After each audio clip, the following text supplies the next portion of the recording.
匯豐宣布以每股155蚊私有化恒生銀行，撇除匯豐已經擁有嘅63%股權，交易涉資1060億港元。匯豐最新行動激發香港上下熱烈討論，由拯救恒生壞賬到部署拆骨，形形色色嘅分析，恆河沙數，一切有待時間驗證。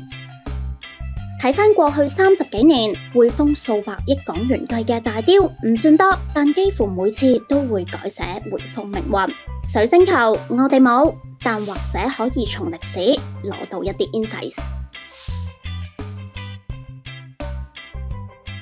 匯豐雖然係英資銀行，但到1990年代初，俾世人嘅感覺仍然係一間亞洲為絕對核心嘅銀行。1992年，匯豐宣布全面併購已經持股1成半嘅 Midland Bank， 係當時英國本土4大銀行之一。但80年代起業績轉差，匯豐提出換取股票加債券收購，以估值39億英鎊，當時匯價大概係值74億美元或者518億港元。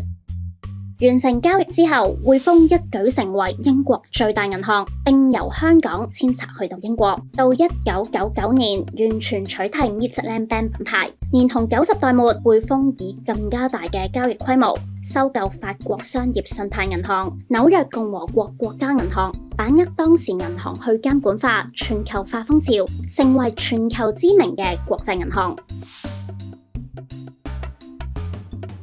2002年，匯豐以大概145億美元收購美國零售金融 Household International 母公司 HFC， 時至今日仍然係集團單一最大金額交易。HFC 即係匯豐融資，亦喺2007-08年匯豐墮入美國次按風波嘅伏線。雖然呢一宗交易以股票形式支付，但次按危害令到匯豐2009年世紀供股集資177億美元，現金代價不淺。